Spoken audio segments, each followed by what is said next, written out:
Hello, everybody. I would like to go through problem in chapter 13, problem 13.78.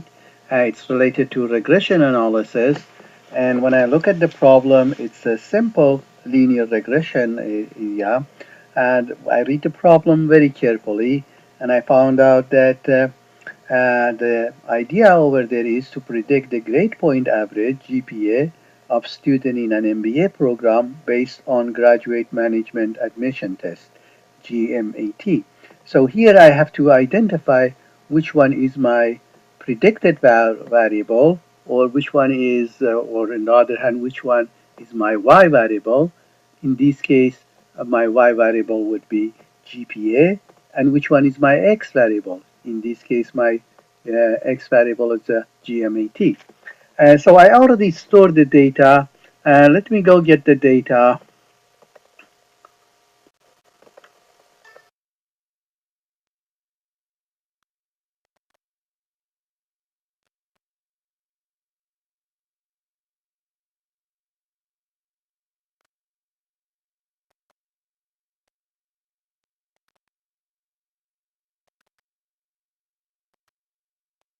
So when I'm looking at the data, uh, it's given in Excel now. And the very first thing I'll do, I'll examine the data, make sure there is no mistake there.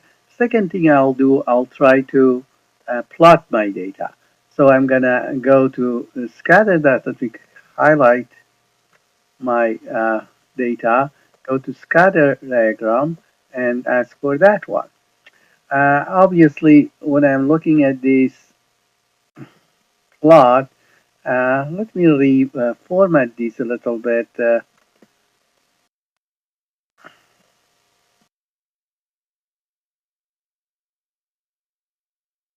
Let me do not start from, let's say, start from values like 2, I guess, for x-axis. And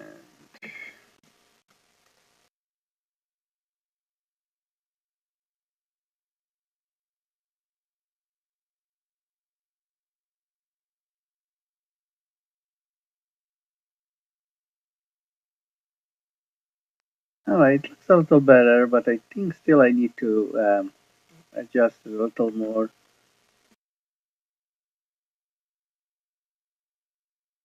Maybe this one start from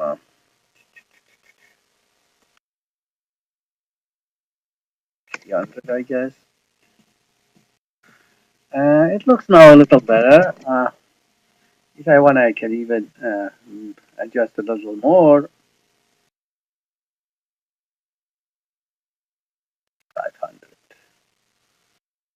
So I would like to see the pattern if there is exist better. So right now I'm looking at the data, and my objective is to fit a straight line here. Obviously, the straight line seems to be okay, but may not be perfect. So the next thing I'll do, I'm going to go to the data and read the problem and see what the problem wants me to do. The problem wants me to run a regression analysis on the data. So let me go to regression and identify my y and identify my x, label in the first row. And I want to have a residual and standardized residual, and normal probability plot might be helpful in some situation. So I'm going to ask for that. The problem right now would be reading the output, and here the output tells me, okay, coefficient of correlation R is 0.893. Let me enlarge that a little bit, and let me put a color there. R square is coefficient of determination. Again, let me look at that, and that's 0.7978. And then standard error of the estimate is 0.1558. That's another measure that I would like to take a look in more detail. And now I would look at my y-intercept. My y-intercept is 0.3003, let's say, and the color for that. And more important is my slope. My slope is 0.00487.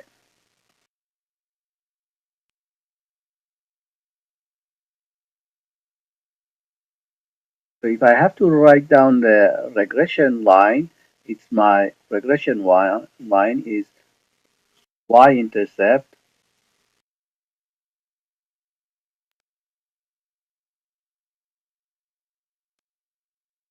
We just say that much, point 30032 plus my slope is 0.00487 multiplied by x.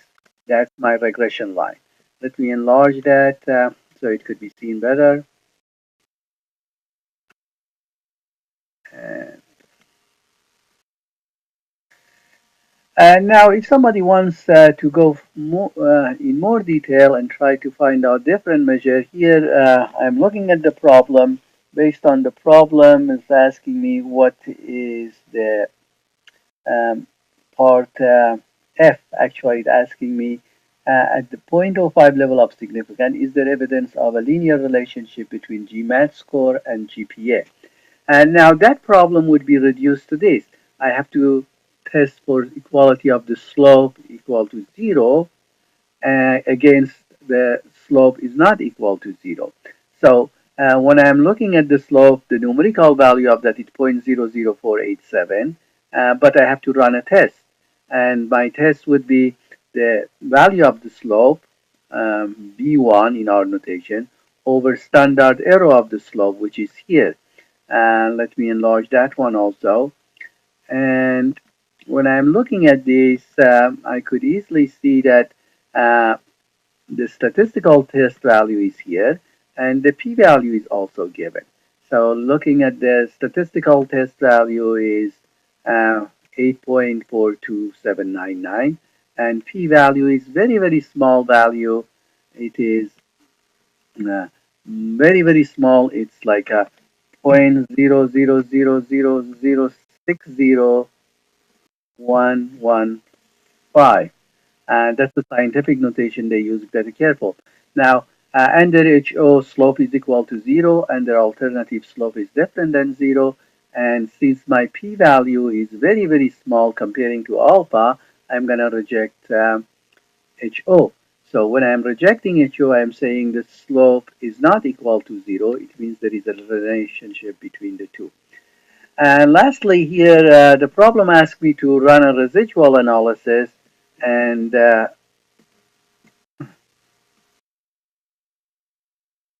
what I do, I copy what I have here as uh, predicted GPA. I put it here.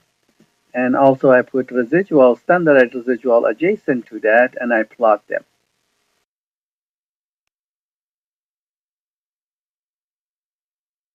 Now, when I'm plotting this, I'm plotting this by using scatter diagram again. And, and now let me put it somewhere down here.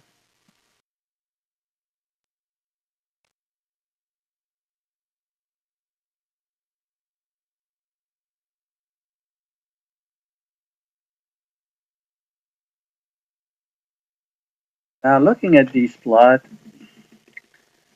uh, according to what we have learned in related to standardized residual, basically I should not detect any pattern. Obviously, I cannot detect any pattern here. The second, all the residual the residual must follow normal distribution. In this case, I could just go and compare with normal distribution. Based on normal distribution, all the residual should be standardized residual between -3 and +3. Obviously, that's the case. all of them, they are between -3 and +3. And then based on normal distribution, 95% of the residual should be between -2 and +2. Again, although two of the observation, they are -2 and +2, but the rest, they are within.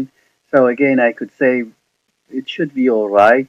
And lastly, 68% of the residual should be between -1 and +1. If I count, there are only four of them outside. So obviously 4 out of 20 is like a 16 out of 20 inside. So 80% are inside. So I have no issue with the confirming this is normal. Also, there is another way to do this as long as I have Excel. When I'm looking at the normal probability plot, it should be straight line, and obviously this is it. So if I want to answer the problem for part E, I could say with some degree of certainty that, I'm sorry, for part E, yes, I could say with some degree of certainty that it seems to be this problem doesn't violate these kind of data, though they do not violate the assumption of normality of the residual. It seems to be okay in that area. So none of the assumption they are violated. Thank you. If you have any questions, let me know.